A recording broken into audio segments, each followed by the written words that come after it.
So 12 days ago, I said, this is one of the things that is so intoxicating to me about sports, particularly professional football, but also one of the cruelest things about them, which is if we go back 12 days to when we were sitting here on January 2nd, Sam Darnold had in front of him, man, if I play great on Sunday night, I'm a made man. We get the 1 seed. We get the bye. I will end up somewhere on MVP ballots, 4th or 5th. I'm going to get more than $100 million guaranteed this summer. And we'll see what happens in the playoffs. That's where Sam Darnold was on January 2nd.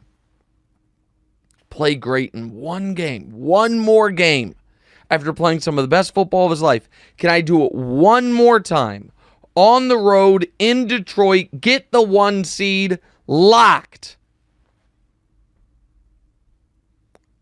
And then on the other side was, whether he was thinking it or not,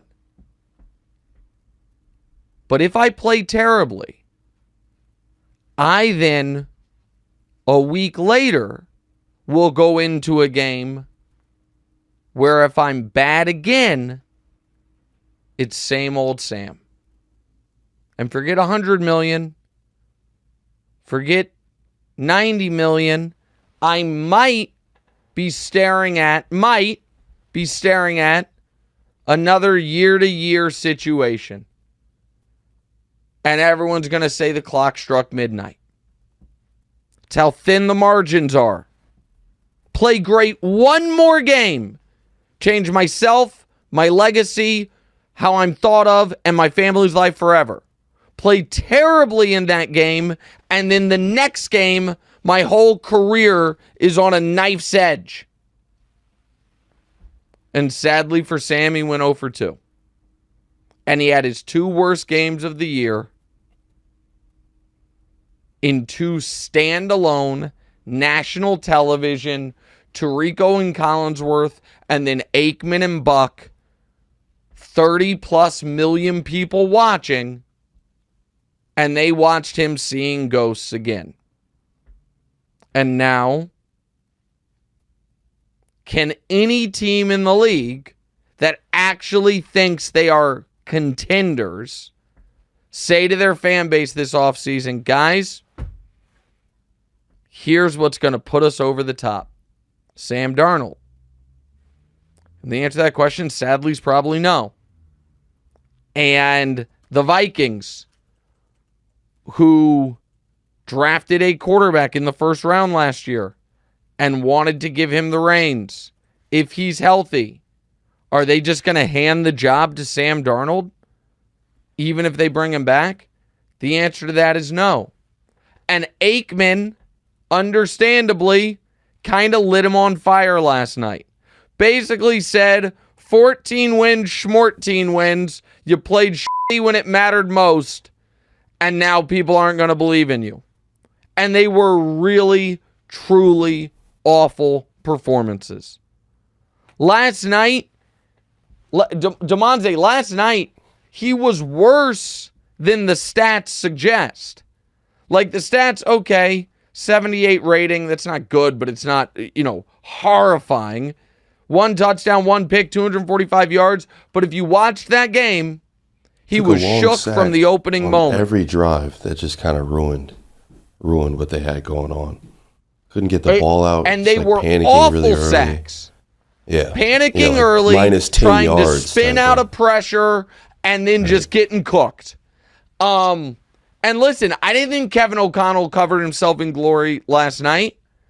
And Kevin O'Connell, who, will be the latest coach to win Coach of the Year instead of Andy Reid. That's cool.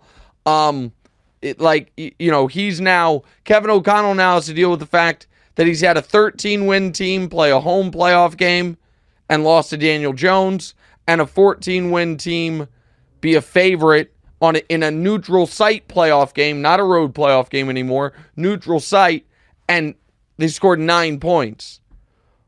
But a Vikings offense that from before Thanksgiving, DeMonze, here's what the Vikings scored in each game. 30, 23, 42, 30, 27, 27, and then 9-9. Everybody's got to wear it. But Kevin O'Connell's going to be fine. The Vikings organization will regroup. I don't know what it means for Sam Darnold. And it is a cruel reality. And this is why I get so frustrated when, for other quarterbacks that come up short in a big spot, folks will lay on small sample size.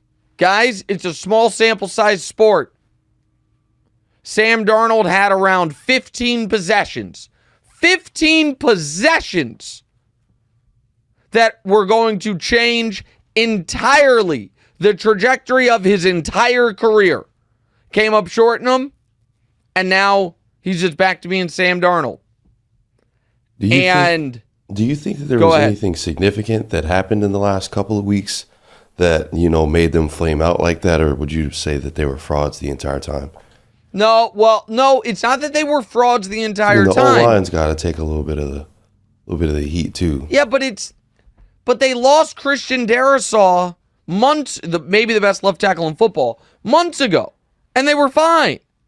What I think is, and people can say it's, and the offensive line wasn't great yesterday, and the Lions are a better team, and you guys know, and we'll talk more about them in a moment, in what high regard I think of the Rams. There is no shame in losing to the Lions and the Rams. The shame is not being competitive for 10 minutes in either game. That's the problem.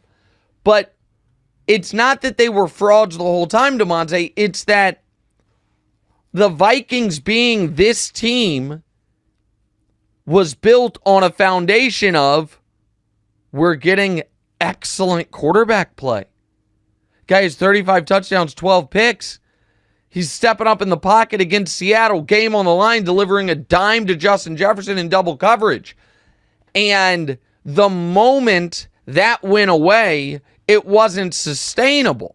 So no, I don't think they're frauds any more than, let's say the Bills this weekend get rocked because Josh Allen has his worst game of the year. That won't mean they were frauds.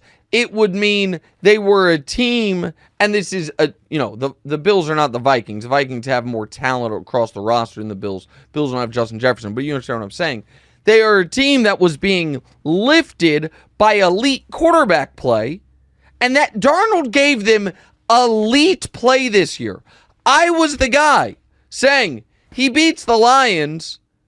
You have to include him on your MVP ballot.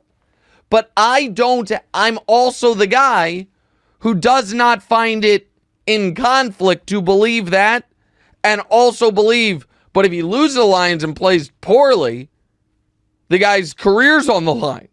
That's what football is. It's a small sample size sport. Hey, thanks for watching. Hit the subscribe button to get more from the show, and make sure to click the bell to get notified every time new content drops. Check out full episodes of What's Right wherever you get your podcasts, or just click the link in the description below.